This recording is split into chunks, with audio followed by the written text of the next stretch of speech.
subscribe to my channel.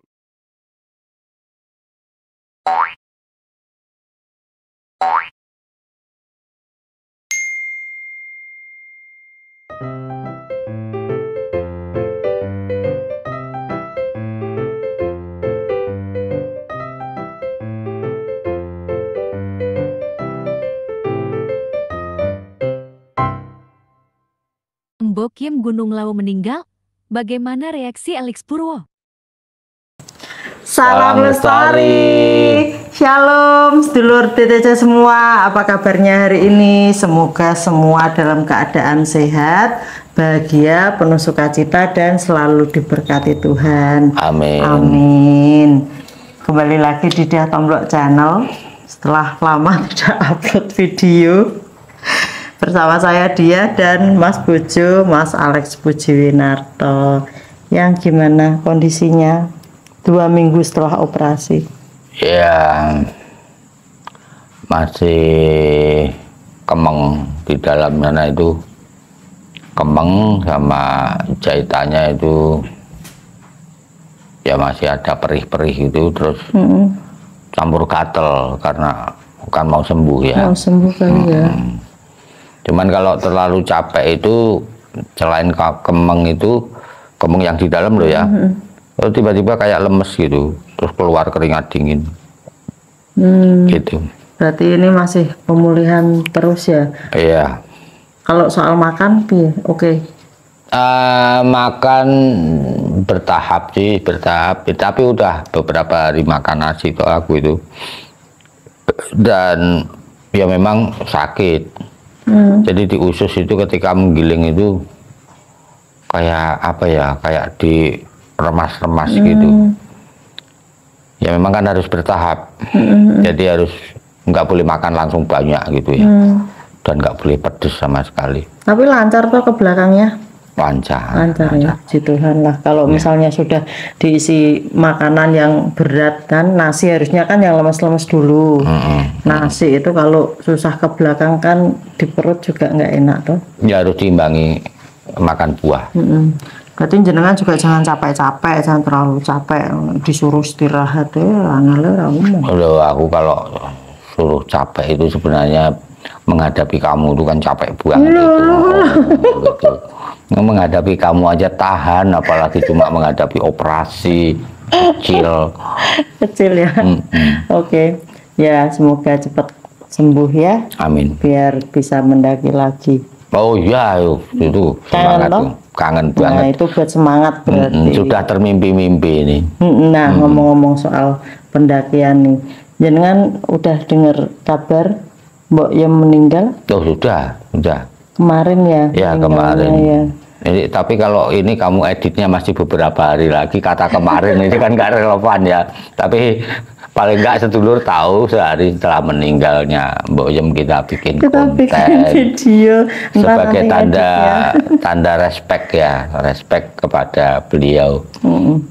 Aku mau nanya-nanya nih, jenengan itu mulai mendaki itu kan sekitar tahun 85-an toh? Enggak, 84. Oh 84. Nah itu jenengan sudah ke Lawu toh? Sudah. Nah itu warungnya Mbak Yem tuh udah ada belum?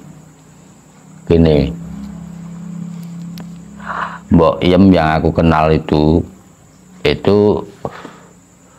adalah seorang pencari jamu. Jadi aktivitas utamanya di Lawu itu dia mencari jamu-jamuan. Kunir putih, terus otot-ototan, banyak sekali jenisnya di Lawu itu. Dan yang paling mahal itu namanya Valeria. Itu adanya di tebing-tebing. Dan Mbok Yem itu bisa mendapatkan Valeria itu. Nah, karena di Hargodalem itu kan ada banyak pertapa ya. Dan mereka mendirikan gubuk-gubuk. Nah, Mbok Yem itu menjemur jamunya itu juga di Hargodalem. Lalu terjadi interaksi dan sebagainya, sehingga sambil mencari jamu, Mbok Yem sambil berjualan. Jadi Mbok Yem tidak pasti berjualan pada saat itu, tapi pasti cari jamu. gitu. Jadi kadang-kadang ketemu Mbok Yem, Mbok duwe sego apa ora? Ora dodol ya Mas. Nah kadang gitu, kadang jualan. Jadi belum menetap gitu. Itu tahun 84. Tetapi ketika saya bertapa di sana itu sekitar tahun 97-an kali ya. Itu Mbok Yem sudah menetap. Berarti warungnya sudah berdiri. Dan dia sudah secara berangsur itu meninggalkan mencari jamunya itu. Dan waktu itu Mbok Yem tidak mendirikan sendiri warungnya. Jadi ada pondok-pondok yang didirikan pertapa itu. Nah, Mbok Yem kalau pas nggak ada pertapa ya dia ada di situ gitu loh. Gitu, dan itu juga belum tiap hari, kadang-kadang juga nggak ada. Jadi kalau tahun 84 itu pertama kali aku ketemu Mbok Yem itu, Mbok Yem katakanlah 80% itu mencari jamu, 20%-nya berjualan. Nah pada saat 97 itu kebalikannya kali. Jadi Mbok Yem 80% berjualan, tapi 20% itu masih sambil mencari jamu, tetapi lebih mengkhususkan diri ke Valeria, karena itu yang punya nilai ekonomi iya layak gitu loh, cucuk, nah istilah Mbok Yem, cucuk. Jadi dengan risikonya itu imbang gitu. Terus kalau menurut jenengan nih, Mbok Yem itu kan berarti banyak berinteraksinya itu kan nggak hanya dengan pendaki ya, dengan pertapa juga. Nah itu piye Mbok Yem itu dengan pertapa itu? Kita itu kalau komunikasi sama Mbok Yem itu gampang, sehingga kita di sini tuh teman-teman pertapa yang barengan ya. Kan kalau kita tanya, Mbok Yem, kamu mosok ora tahu ketemu karo eyange, dia bilang gak ngerti Mas. Nah kemudian mosok nggak pernah dapat dawuh apa, wangsit apa, ora Mas, aku ki gak iso. Selalu bersikeras bahwa dia itu nggak bisa. Tetapi ini satu contoh ya. Suatu ketika itu aku disuruh mencari tolomadu. Tolomadu itu madu yang ada sarangnya, masih ada sarangnya, dan ada apa namanya itu larvanya itu loh. Tawon cilik-cilik itu. Nah, anak tawon itu. Anak tawon. Itu Mbok Yem ya tahu itu maksudnya apa?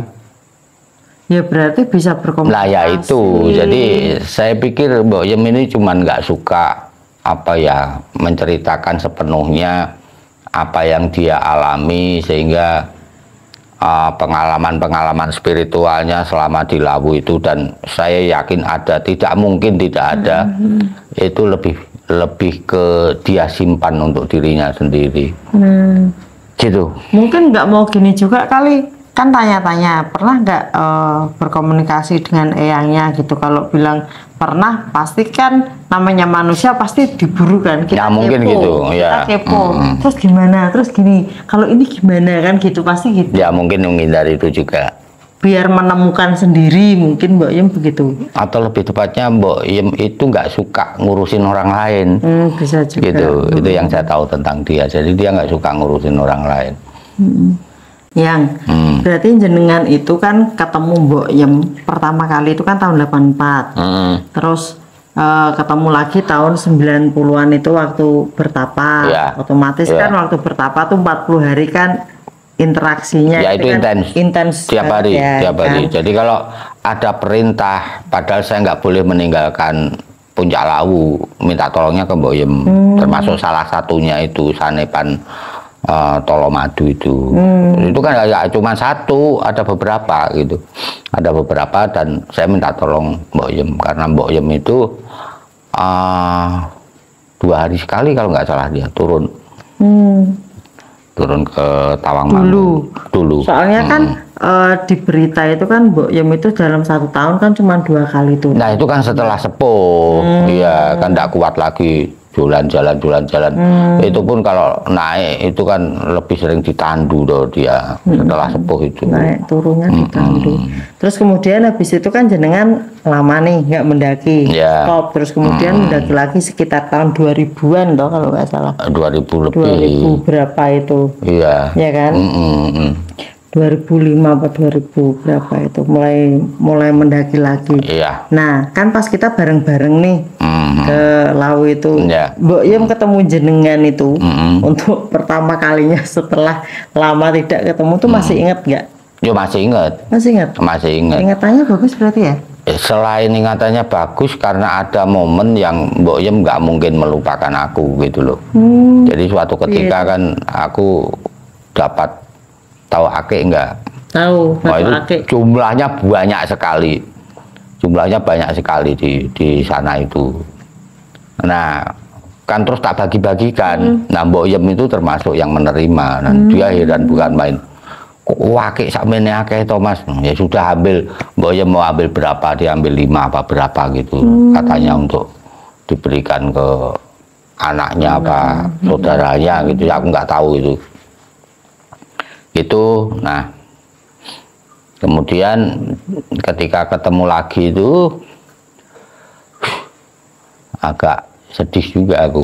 Jadi dia kan hafal angkatanku bertapa itu siapa aja kan. Dia sebutin si ini sekarang ini, si ini sudah meninggal, si ini di sana dan sebagainya itu.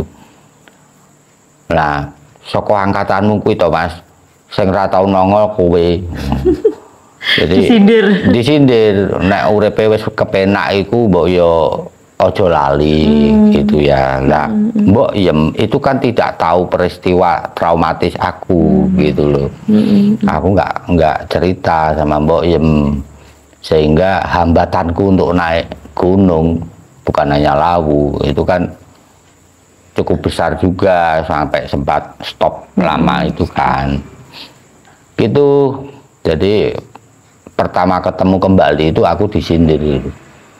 Nah, kemudian pas itu kan ada pendaki yang cerita toh, jadi pengen foto sama Mbok Yem tapi kok susah. Terus ya udah nanti tak bilang ke. Terus aku bilang sama Mbok Yem, Mbok Yem, kowe jarene angel dijak foto Mbok Yem. Walah foto ngopo meneh. Aku ki ora angel kok. Nah terus kita ajak foto toh, terus habis kita foto para pendaki itu rame-rame. Jadi sebenarnya Mbok Yem itu bukan, ya kadang-kadang memang begitu, kadang-kadang memang ya gampang-gampang angel ya. Jadi gampang. Iya, jadi kalau pas moodnya lagi nggak bagus, ya males dia berfoto. Terus temonnya piye ya nasibnya? Nah itu kan ada anak-anaknya. Saya kira nanti itu akan dilanjutkan anak-anaknya itu. Perasaannya jaringan mendengar kabar Mbok Yem meninggal? Ya di satu sisi ya ada kehilangan, tapi di sisi lain karena beliau ini sudah sepuh dan sakit-sakitan, saya yakin memang yang terbaiklah yang diberikan Tuhan. Dan sebentar lagi kan aku juga nyusul toh kalau waktunya tiba. Ya toh, masa nggak nyusul? Ya, aja ngomong kayak. Ya artinya begitu, kita menghadapi kematian itu kan harus dengan ikhlas, dan saya kira Mbok Yem pun begitulah. Jadi ada rasa kehilangan, ada rasa ya barangkali inilah yang memang yang terbaik. Begitu.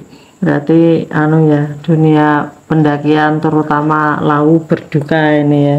Iyalah, dan itu akan kehilangan salah satu ikon ya, salah satu ikon yang bukan hanya ikon, tapi memang saya kira akan banyak pendaki yang mengalami kesulitan atau pertapa juga yang mengalami kesulitan itu pernah ditolong sama Mbok Yem gitu.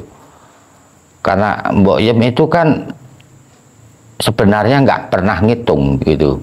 Jadi kayak kita mintai tolong apa gitu, dia kalau ditanya terus aku ngasih berapa Mbok Yem, halah.